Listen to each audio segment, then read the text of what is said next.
Hello and welcome to a grand tour with my great-great-granddad. My name is Ed Hill and this is episode 46 of the podcast, which, to try and summarise as briefly as I can, is based around the journals of my great-great-grandfather William Mowbray Campbell Scott, written in the 1840s about his travels as an engineer, firstly in Europe and then around the world, particularly Mexico. So if you're tuning in again, or downloading again, or streaming again, thanks very much for doing so. It's great to have regular listeners, and I hope you're enjoying the series so far. If you're tuning in for the first time, welcome. There's plenty of episodes now to listen to. Basically, we've covered the whole period of William's time in Europe. That took us up to episode 39, and then from thence on, he's then journeying across the Atlantic, visiting various islands on the way to land in Mexico at Veracruz, where he begins his journey to the centre of Mexico, to a city called Zacatecas, which is where he'll take up his new job as an engineer working in the mint or coin-making industry there.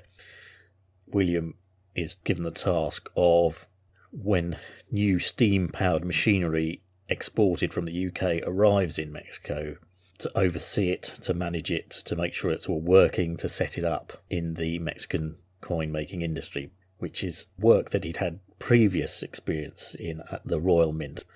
Of course, in Italy he was working on the railway there as a train engineer, but his skills back in Mexico are more closely related to his previous employment. So at the end of the last episode, we got to the point he'd landed in Mexico at Veracruz, and he'd begun his journey by stagecoach into the centre of Mexico, and he'd ended up at a place called Perote. Now in this episode, he continues his journey on from Perote, going via a place called Puebla, and then he finally ends up in Mexico City, which of course is the capital of Mexico.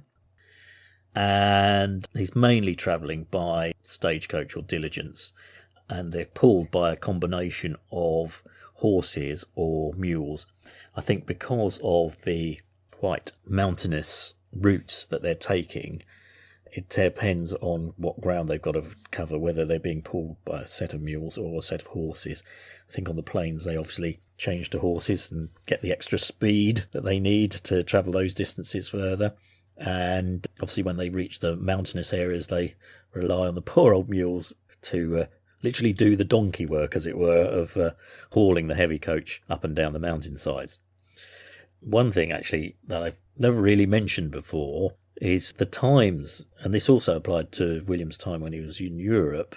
The times when these coaches were setting off on their journeys were always very varied, and quite often right in the middle of the night. So often he'll say, as in this episode, you'll hear him say, we set off again at 3 o'clock in the morning. So it's interesting how there was no allowance for the passengers having a bit of a lie-in, waking up and having breakfast, and then being able to make their way leisurely to the cart of conveyance. They have to be up at 3 o'clock, 6 o'clock, 5 o'clock, whatever time was required. I suppose there are all sorts of reasons for this. It's a bit like when you're sailing and you have to get up basically when the tides suit you so you can make your journey. Otherwise it can be a huge disadvantage to make your journey against the flowing of the tides. So that often sets in stone what time you have to get up and set off. And it strikes me that at this time, travelling by diligence was much the same, whether that was perhaps because I imagine in Mexico it was very hot, so maybe they needed to get to certain locations before the heat of the sun was at its worst so that they could then stop and have a bit of a break over the noonday period and then start again in the latter part of the afternoon. Maybe that was one reason. Maybe it was just something to do with the availability of the mules or horses that would be there on the way, because obviously these journeys needed regular stops at various points along the way to change the animals so that they could take on a fresh new set of legs, or hooves, more accurately, to get them on their journey. But yes, one thing that struck me when that diligence had to go, whether it would be 2 o'clock in the morning or late in the evening or midnight, they would have to go when they were required. Okay, just very quickly say about ways in which you can contact me directly or just learn some added stuff about the podcast. There's the Twitter account, which is Scott of the Historic, and that's at 3G Grand Tour. That's the number, 3G Grand Tour. There's a Blue Sky account, that's Ed Hill, and that's at Scott's Grand Tour at bsky.social. And there's a Facebook page, which is at Grand Tour with my great-great-granddad. There's a Reddit account, which is r/Grand Tour with WS. Be very appreciative if anyone wants to look that up and join it. It's not exactly swelled with numbers at the moment. All those social media accounts are ways in which you can contact me directly or just make a comment about the podcast if you would like. And lastly, just to say, do subscribe and do tell your friends if they're into history about the podcast. It'd be great to increase the numbers even more and spread the word. As I have often said, these accounts that William has written have never been published anywhere else, so this is the first time they're being aired in public in any way whatsoever. So it really is a fascinating insight into what it was like to be a traveller at that time. I would say a fairly well-to-do traveller at that time. William's obviously, for want of a better description, middle class, and obviously has a reasonable amount of wealth to travel fairly comfortably, although by our standards I'm sure we wouldn't describe it as comfortable at all. So that's it. Here it comes, episode 46, and it begins with William in Perote about to set off with the other passengers in the diligence on their way to Puebla. I hope you enjoy it.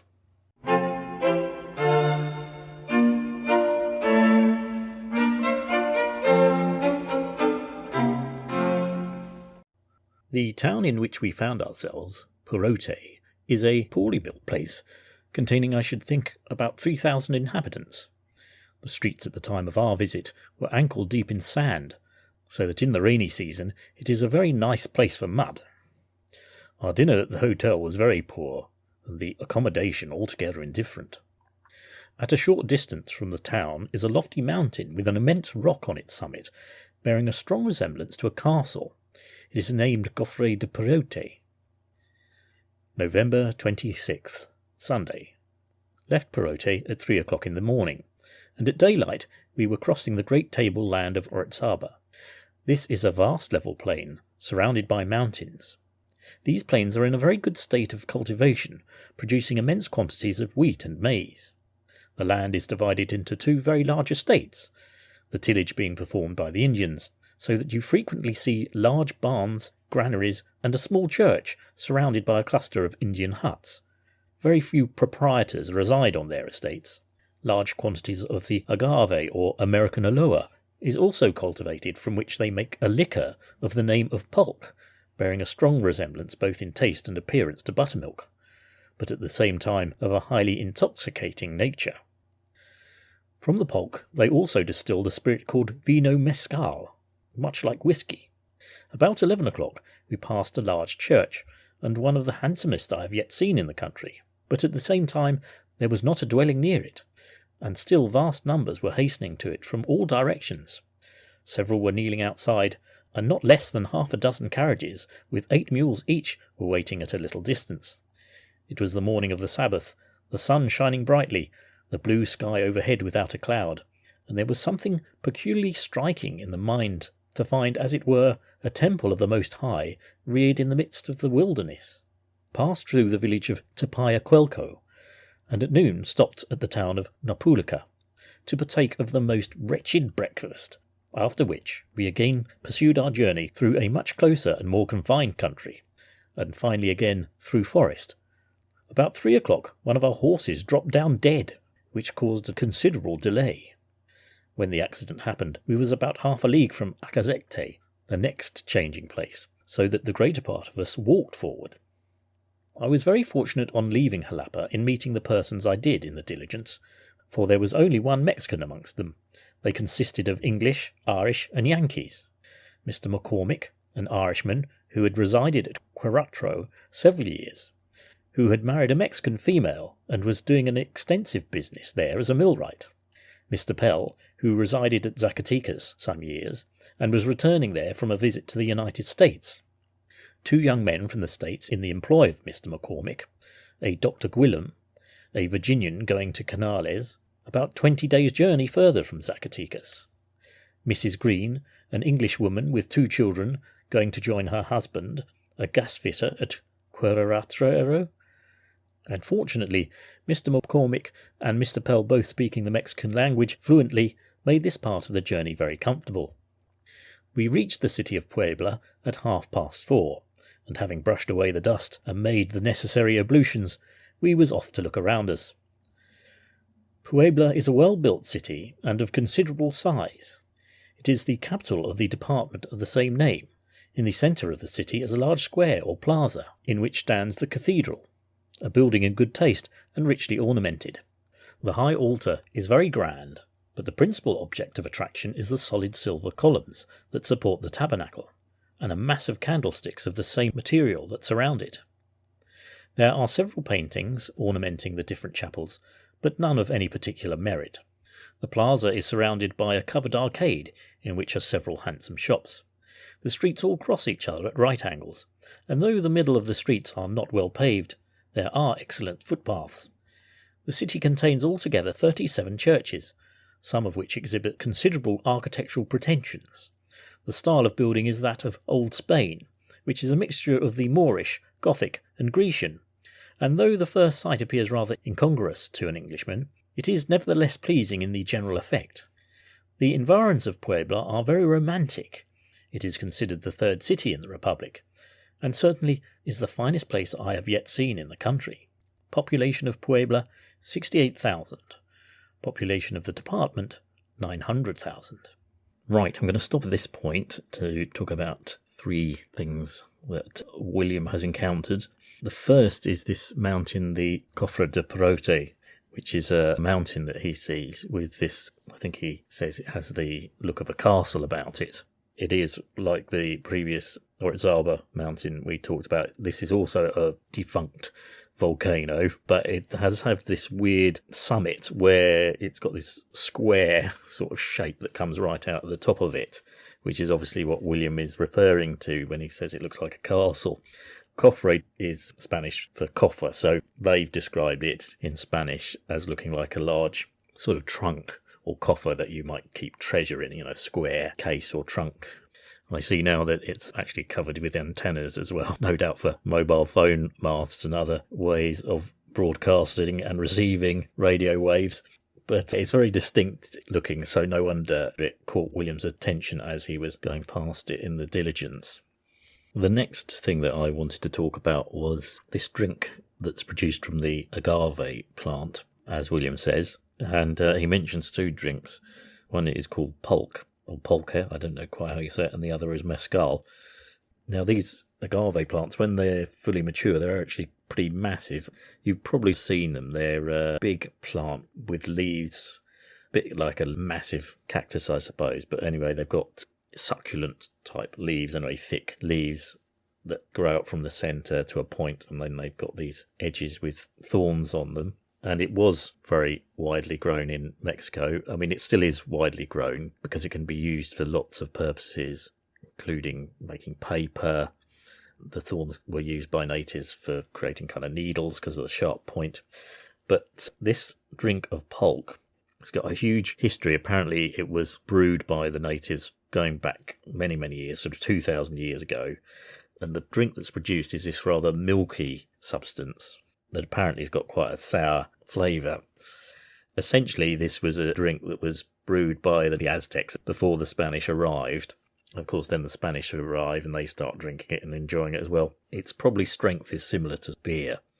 And there's one or two interesting things about it. Firstly, its production is quite involved. The agave plant has to reach maturity, and then just before it's about to produce its great big flower thing that grows out from the centre of it, they chop that off, and then this sugary juice starts getting produced in the centre of the plant, and they take that away and use it to ferment and then produce this pulp drink.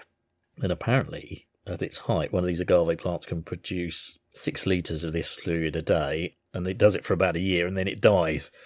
But it's a very, very traditional drink. It's got a lot of historical context, especially for the native South Americans. In the early Aztec tradition, it used to have quite a lot of religious significance, and only certain Aztecs were allowed to drink it. But then as the Spanish came on board, that went by the wayside and more people began to drink it. And by the end of the 19th century, it was very, very popular and very widely drunk in Mexico particularly. And then, essentially what happened was the Mexican beer producers basically did a campaign of smearing, if you like, spinning the awfulness of it. And they kind of spread a rumour, although there might have been evidence of truth in this, that in the fermenting process, a bag full of, well, I can only say poo, basically, sometimes human, sometimes animal, was placed in the fermenting juice to help the fermentation process.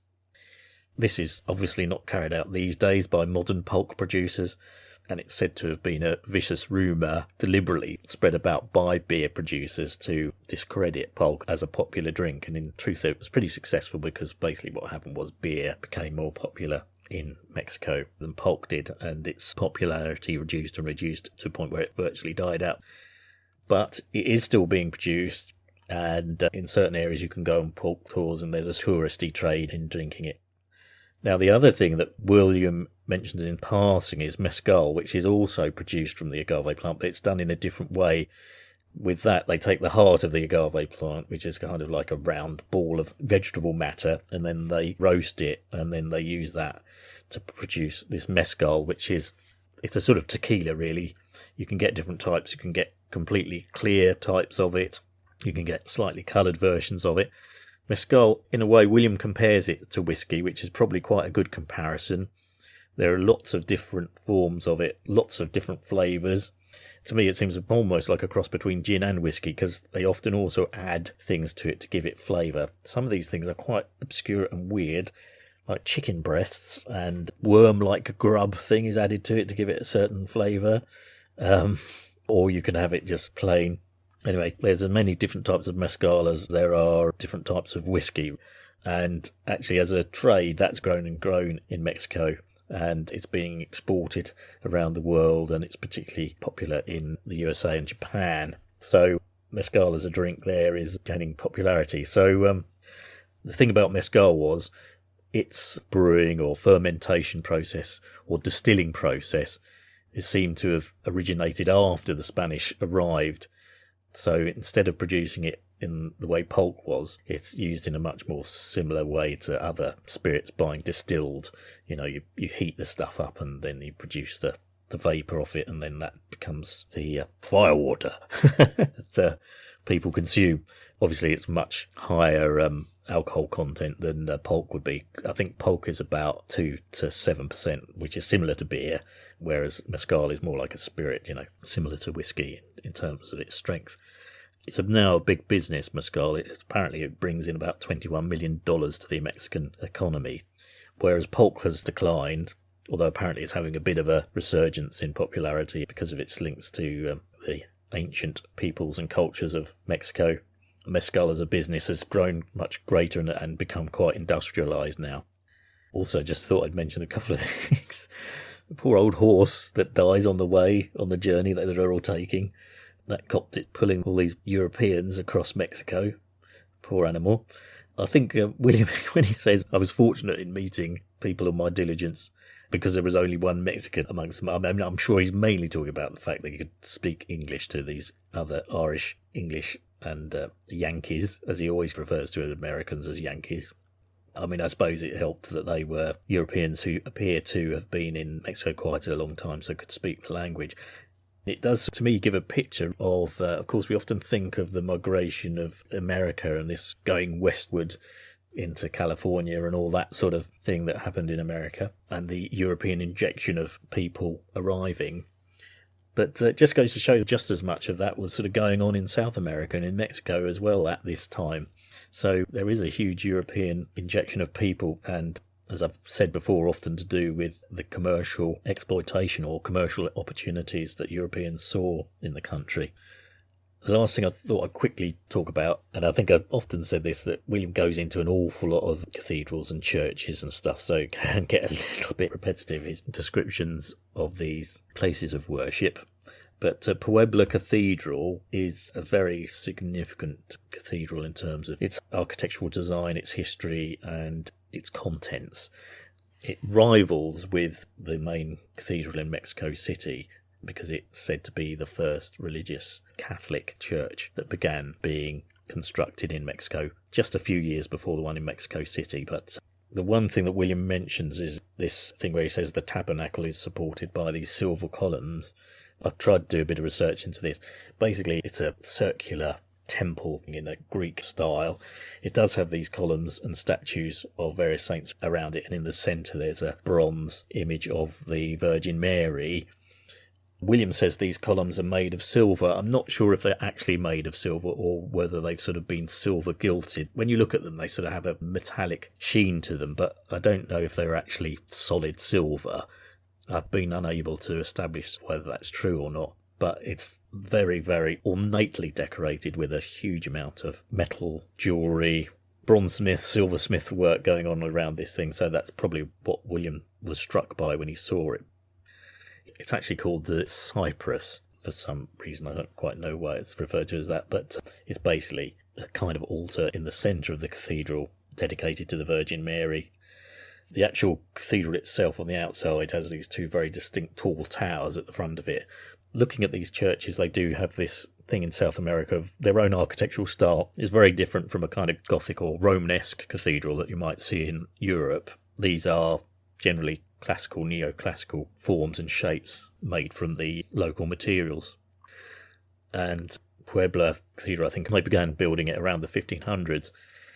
What does strike me about these cathedrals and houses of worship in what they called New Spain, which was a way the Spanish referred to Mexico, it's just it shows the enormous wealth that Spain was taking out of the country at that time.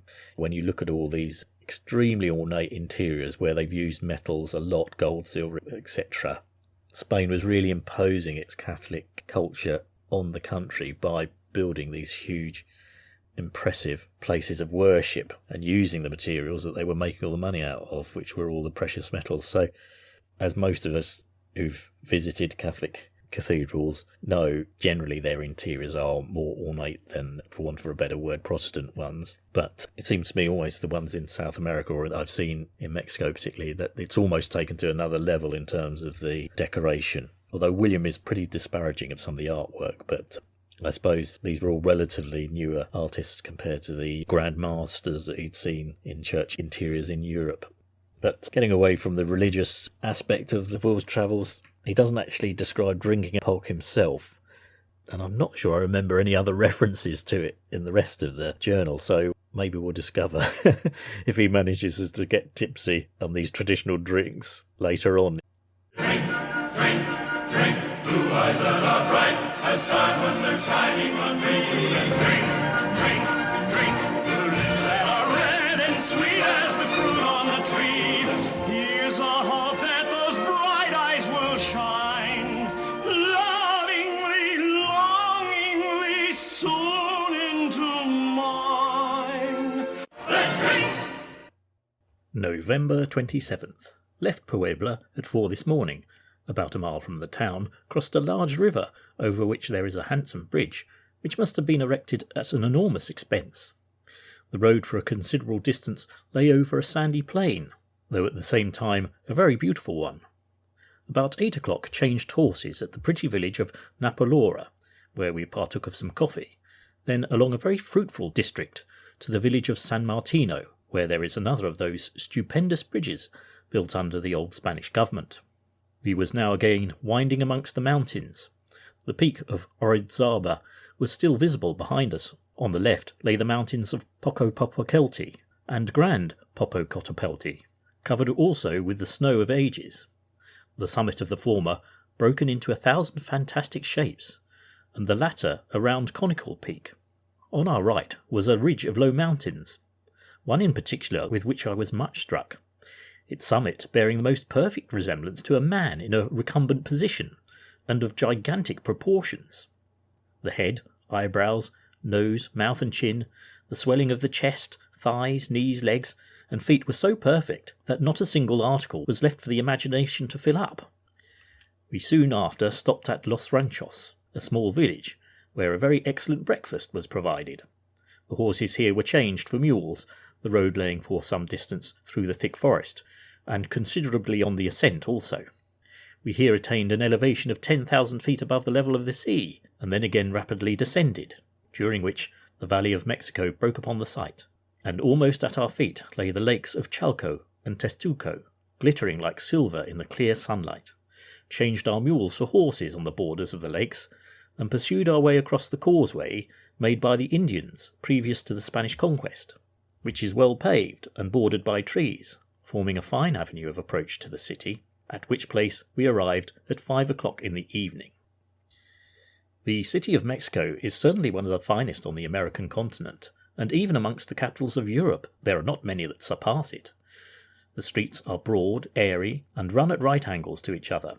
The houses are very spacious, generally of 2 stories, with flat roofs. Some of them are exceedingly elegant. The general features of the architecture, both of the houses and churches, is arabesque, and highly ornamented with different coloured glazed tiles. There is a cathedral, and not less than 130 churches and convents, besides other public buildings. November 28th. Waited upon the British consul this morning, and presented my papers. Learnt that I could not leave the city before next Monday, so made up my mind to see all I possibly could of this famous city. And first to the plaza or great square, situated as usual in all Spanish towns, direct in the centre of the city, and from which the principal streets diverge. On one side stands the cathedral, an edifice of considerable size, built of grey stone, and ornamented with white marble statues. The style of architecture is a mixture of Grecian and arabesque, with 2 towers at the west end and a dome over the intersection of the cross. I must confess that I was rather disappointed on seeing it, after the wonderful accounts I had respecting it. I did not notice anything at all particular, with the exception of 2 splendid organs that stand on each side of, and in nearly the centre of, the nave, thus obstructing the view, and spoiling the effect of entering by the western doors. All the paintings I have yet seen in their churches are the most wretched daubs imaginable, and this cathedral is no exception to the general rule. On the north side of the edifice, and fixed against the wall, is a circular stone of not less than 20 feet diameter, and 6 feet thick, covered entirely with hieroglyphics that formerly belonged to the Indians prior to the Spanish conquest, and which no person now living knows either what it was intended for, or can decipher the various characters which are engraved upon it, some believing that it was an almanac, others that it was an altar or sacrificial stone. At any rate, it is a very interesting piece of antiquity. Adjoining the cathedral is the National Library, a plain but commodious building, though not very rich in books, great quantities having been carried away during the Revolution. Occupying the whole of the south side of the square is a splendid palace, formerly the residence of the Spanish Viceroy, but now that of the President of the Republic, and of the different offices appertaining to the seat of government. It also contains the Mint, which alone has a front of 350 feet in length, and 250 in depth. It is situated on the east side of the building. Behind the palace, a large and handsome marketplace is in course of erection, and nearly complete. It forms of itself an immense square, surrounded by shops, and has large covered piazzas for the sale of vegetables, fruit, fish, etc. They are also laying in the plaza the foundation for a national column to commemorate the Revolution, which from the drawing I have seen will form a great ornament to it. November 29th. Visited the Franciscan convent this morning, one of the largest establishments of the kind in the city. It covers a very large space of ground and contains, besides the different apartments of the monks, of which there are upwards of 300, no less than 7 splendid churches and chapels within its walls. In the afternoon to the Alameda, or public garden, a large space of ground, well laid out and planted with trees, and ornamented with at least a dozen fountains, but the walks are not well kept. There are also statues of most of their generals that distinguished themselves during the period of the Revolution.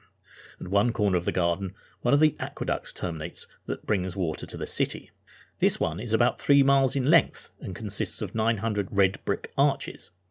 It is a noble work for the period in which it was executed.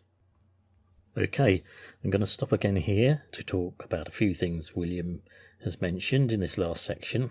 The first thing is this mountain, and it's a very difficult or strange word to say.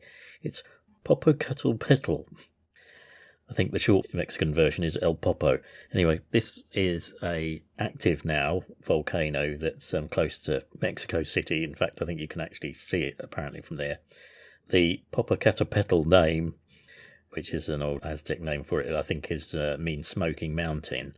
During William's time, it was actually going through quite a long period of being dormant, so he wouldn't have seen it smoking away, and maybe why he just calls it a mountain and doesn't refer to it as a volcano. But these days it is an active volcano that fairly frequently erupts, mainly with smoke and dust. But it's actually the second highest peak in Mexico. It's 17,600 feet tall. And its most recent eruption was in 2024, and I think that went on for a few days and it produced a lot of dust, so they actually had to stop flights going in and out of Mexico City for a while it was erupting. And moving on, the next thing I thought I'd mention is another geographical phenomenon or site that William sees, and that is the lakes of Lake Chalco and Texcoco, I think is actually the way you say it. I can't remember how I said it when I read it. I think I said it was Textuco. I probably read that wrong from the original copperplate. It's Texcoco. And these lakes aren't there anymore. They were drained after William's time. This is all part of what is called the basin of Mexico City, or the valley. Mexico City is built on this area that's between various mountains and on where these lakes used to be. Originally, on the site of these lakes, there were Aztec cities that had been built, and then when the Spanish came along, they destroyed them and took them over. But the original Mexica or Aztec cities was Tenochtitlan, I think I've said, and that was on an island that was in this lake, an artificial island created by the Aztecs to build their city on. So basically, they're not here anymore. They were drained. This has had huge environmental complications for this area of the city. One of the victims is the humble axolotl creature, of which my daughter was a huge fan.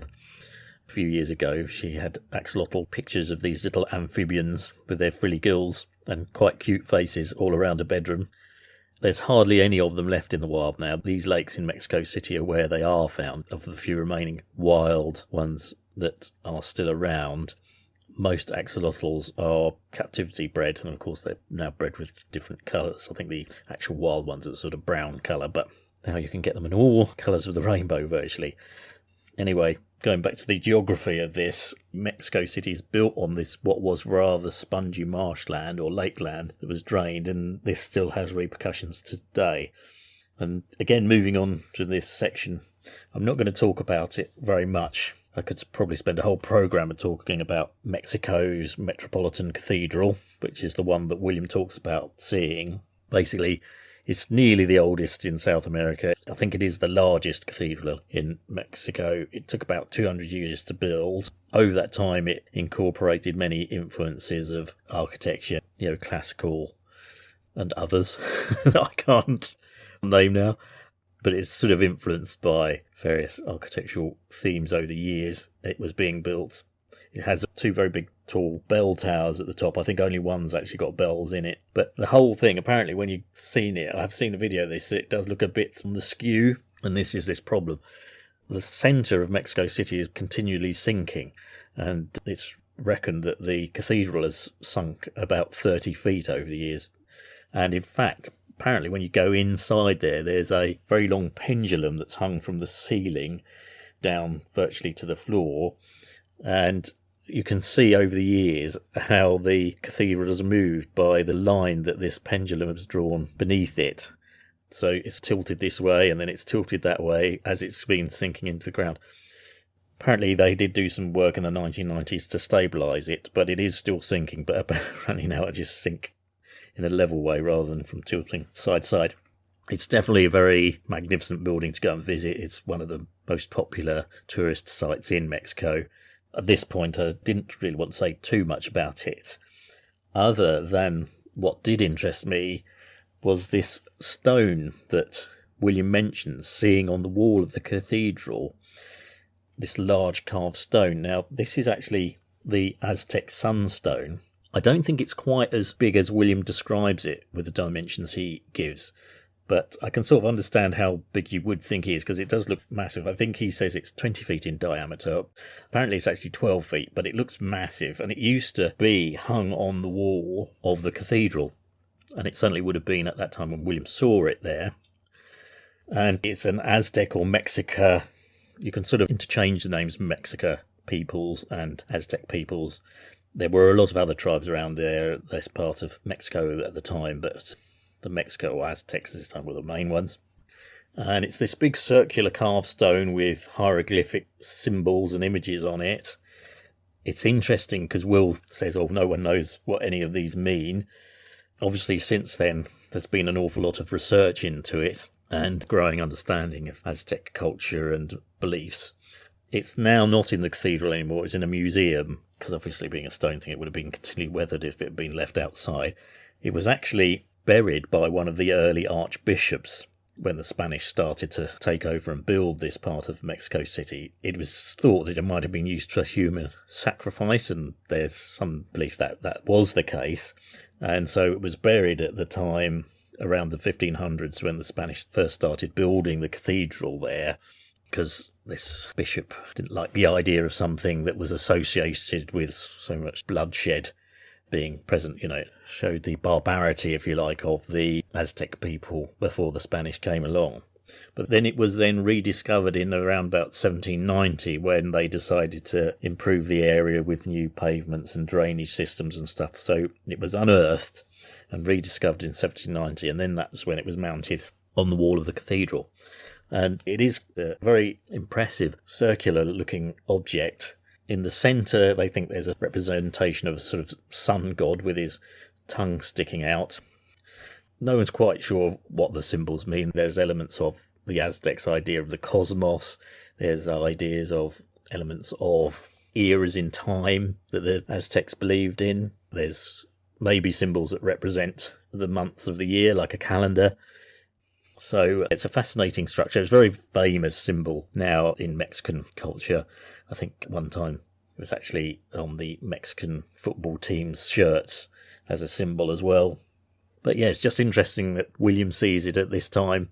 It had been rediscovered, and probably since his time, all this research has gone into what its history is and what the symbols that are carved on the front of it mean. But to him, he refers to it as certainly an interesting object of antiquity, I think is something that he says anyway. Very lastly, I'll just mention the Alameda, or park that William walks around. That's still there. It's at the front of the Metropolitan Cathedral. And William mentions these aqueducts that were at that time supplying water to the centre of the city. They're not there anymore, but I have seen pictures around about that time when William's there where you can see these aqueducts at the rear part of this park.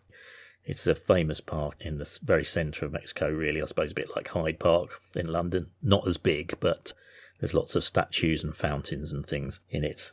And it's quite often a place of significance when events happen in Mexican society.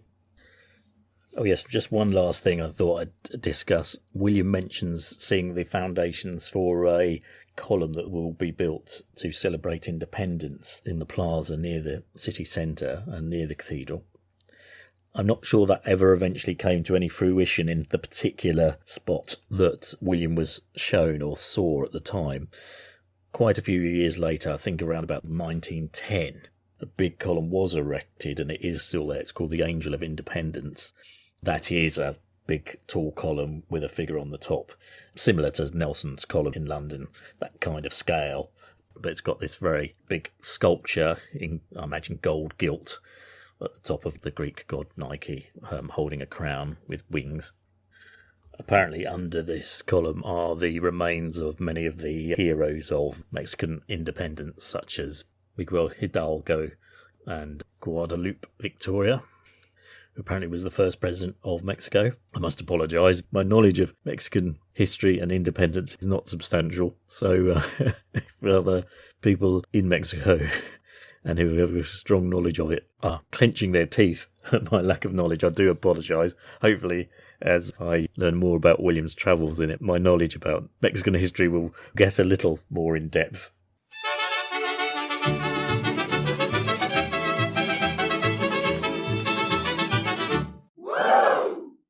November 30th. This morning to the Dominican convent, a large establishment and possessing a very splendid church. They were celebrating matins at the time of my visit. The music and singing is extremely fine. This is a very favourite place of resort for the female part of the population.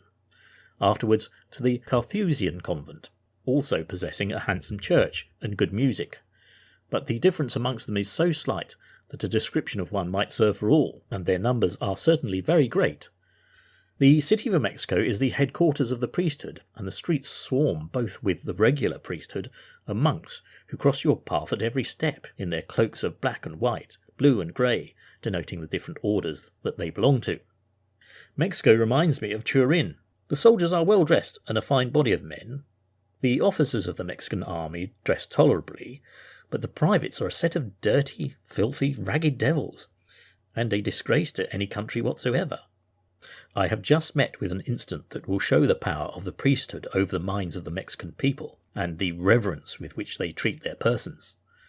Walking across the plaza this evening, I heard a loud tinkling of a bell, and being pretty considerably used to Catholic countries, I calculated that some sort of devilry of their priesthood was at work. Looking quickly around, I saw a number of soldiers entering the square bearing lighted candles, and after them priests, choristers, etc., and a coffin borne by 4 Indians. They do all the work here.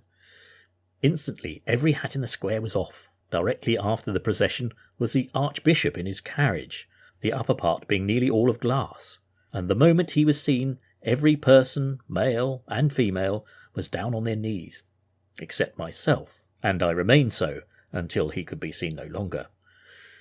For my own part, not liking to bring up my nether garments in contact with the dusty pavement, I slipped behind a large stone column, fortunately at hand, and thus, whilst seeing all that passed, saved compromising myself to this abominable and ridiculous superstition. December 1st.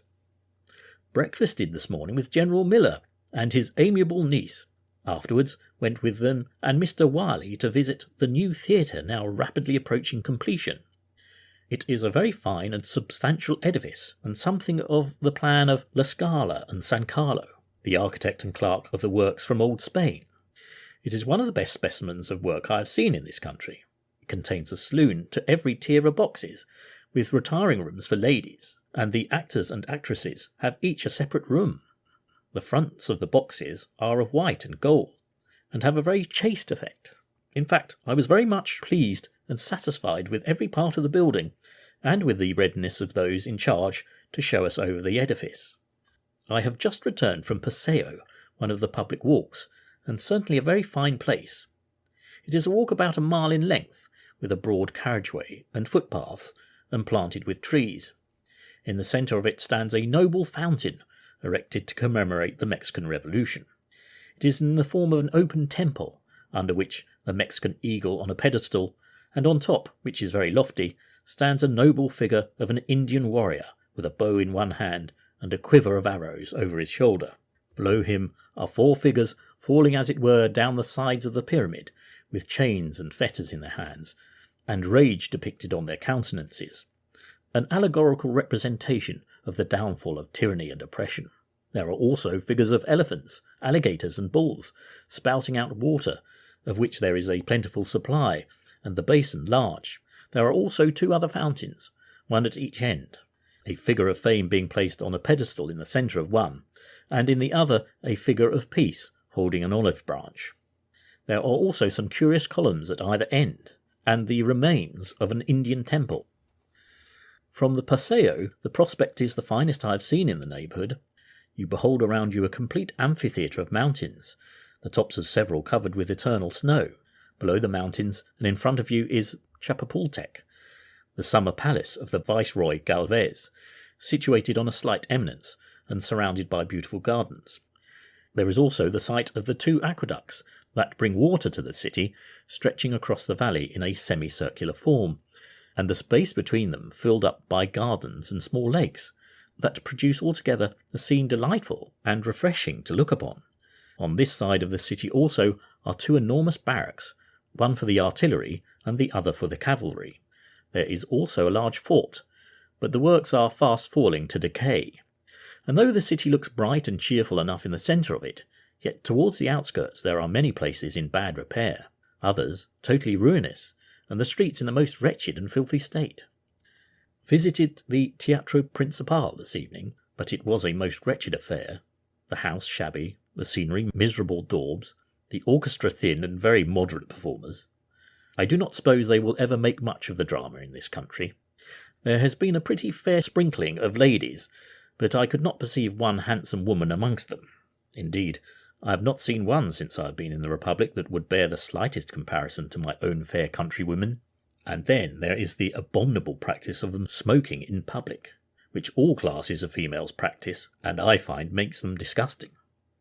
It is also a dangerous practice, which I have good reason to know. Those parties occupying the boxes and gallery throw down the still burning ends of their cigars upon the unfortunate devils that occupy the pit. And I, being a stranger, had taken my position in that locality, quite unawares of the red-hot shot from above, one of which, happening to descend betwixt the collar and my coat and cravat, made sad havoc of the latter, and compelled me to make a vow not to be found in that locality for the future. I am afraid also that the morals are at a very low ebb in this city, as it is the practice to keep the young females quite secluded previous to marriage, and that being generally the matter of bargain without the slightest reference to the feelings of either party.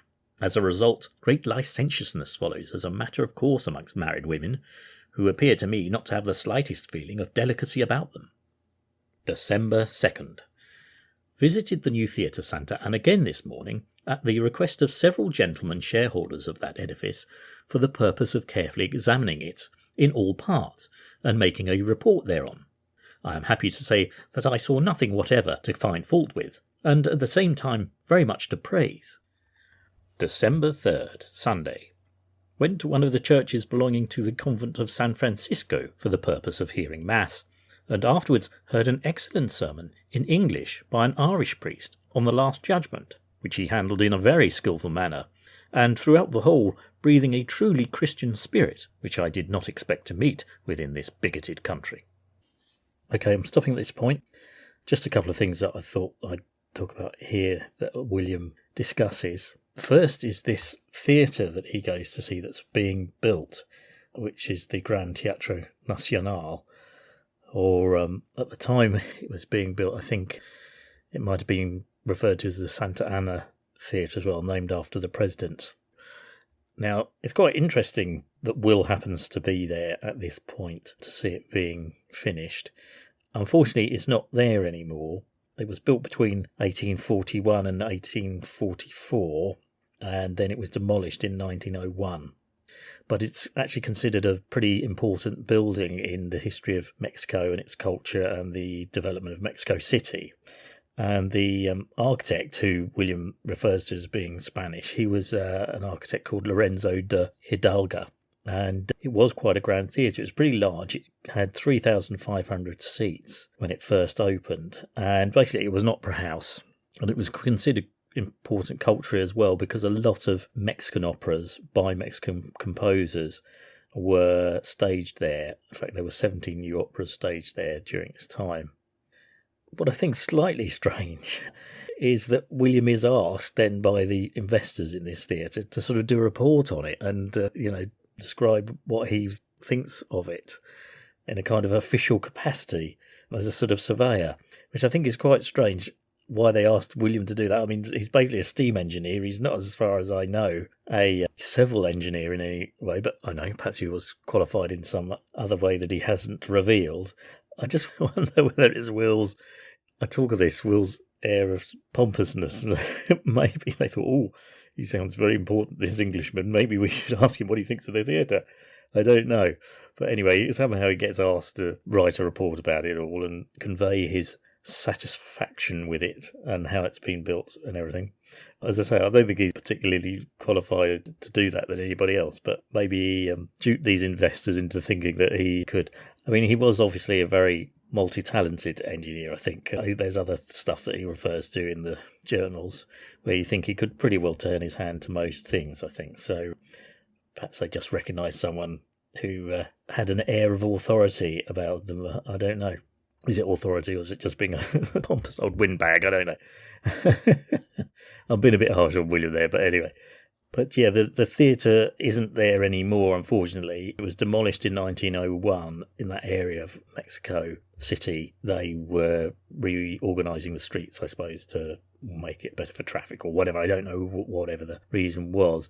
And it was replaced by a building called the Palais de Belles Arts, which is actually a much, much grander building than the original theatre was. It's very Art Nouveau looking, and that was opened in 1934. When the theatre was demolished in 1901, they did say it would be replaced by this grand Palace of Arts, which it was, but obviously not in the same location. And it took quite a long time to build it because there were stops and starts because of various Mexican revolutions and things like that.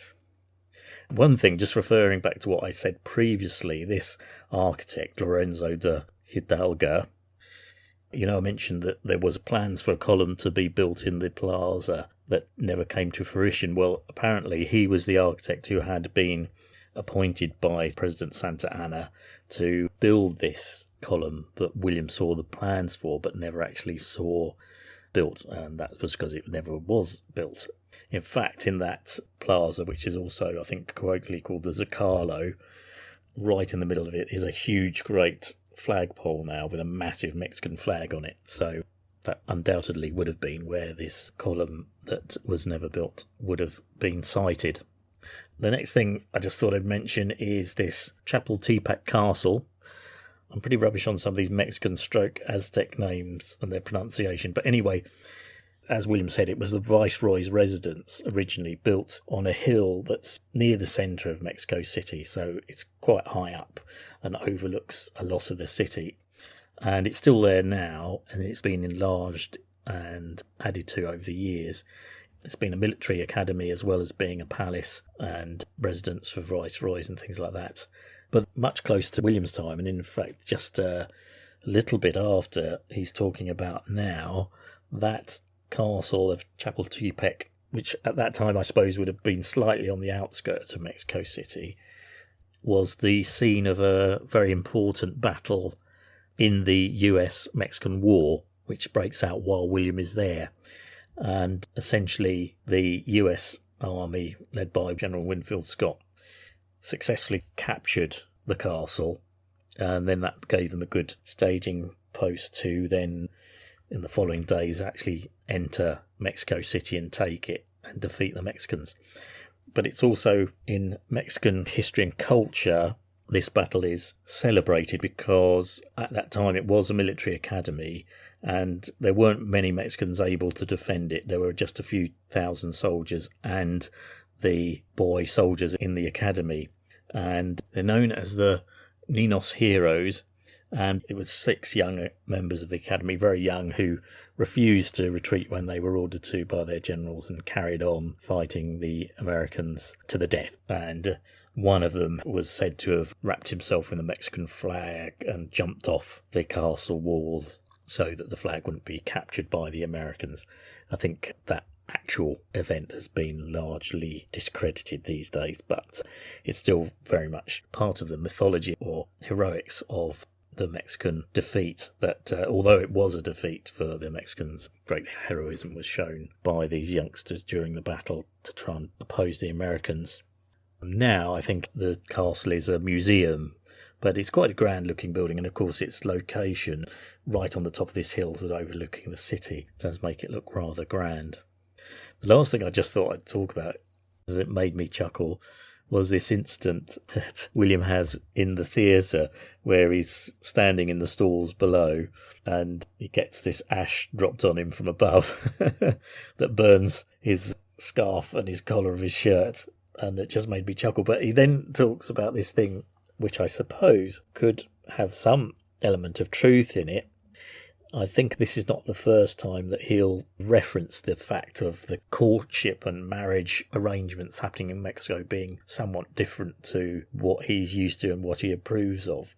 But he obviously says the reason that these Mexican women in the theatre are unconstrained and show licentiousness is because, when they get married, they were sort of arranged marriages. And so there's no room for actual love or romance in these relationships. So no wonder the women stray after they've tied the knot, etc. But I don't know if that was really true. But that whole instance of William being caught out in the theatre does make me laugh. And he's obviously not impressed by this theatre in general, saying it's all very shabby. Obviously doesn't approve of women smoking, which is something that the Mexican women do. I do like this line he says. Those parties occupying the boxes and gallery throw down the still burning ends of their cigars upon the unfortunate devils that occupy the pit, and I, being a stranger, had taken my position in that locality, quite unawares of the red-hot shot from above, one which happening to descend betwixt the collar of my coat and cravat made sad havoc of the latter. You can just picture him grumpily watching this opera that he doesn't think's being staged very well when this ping of red-hot burning fag end lands on his shirt and goes down his neck. That's the hazards of being in a theatre where smoking was very much allowed at that time. Of course, these days there's absolutely no smoking in theatres, so the danger of being rained on from above with hot embers of ashes and pipe smokes and cigars or whatever isn't a problem anymore. But obviously it was an occupational hazard for the Mexican theatre goer of William's time.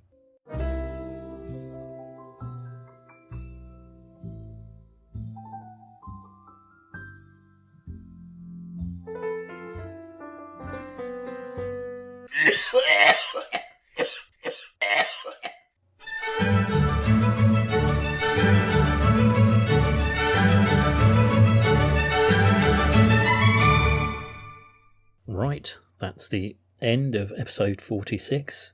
It was a good point to finish here while William is still in Mexico City, enjoying the theatre going and the various tobacco-enjoying hazards that accompany it, as well as the what sounds like less than perfect singing and staging. You had to dodge flying cigar embers as well. At the beginning of the next episode, William leaves Mexico City and he'll continue his journey onwards to Zacatecas. But I thought this was quite a good episode. There's certainly no shortage of churches for William to visit in this part of Mexico. In fact, I think in the whole of Mexico at this time.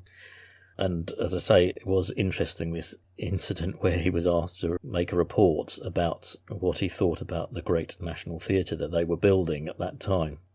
I suppose it's nice to have some sort of affirmation that all was in order. I don't know really what the situation was at that time in terms of formal surveying of building projects and whether that had been a profession that had been created at that time. You tended to have, didn't you, these engineers of that era who seemed to turn their hand to everything. And someone like Isambard Kingdom Brunel is not only a great railway engineer, but also a great civil engineer. And the same with people like Stevenson as well. They were kind of all wrapped up into one. And if you happen to be a steam engineer and considered a man of science, that also qualified you to be a man capable of passing judgment on building works as well. It may be that William was bigging up his role in terms of what he was asked to say and report on. Sometimes I think William might have a tendency to do these things and be a little bit boastful. Anyway, that is it for this episode.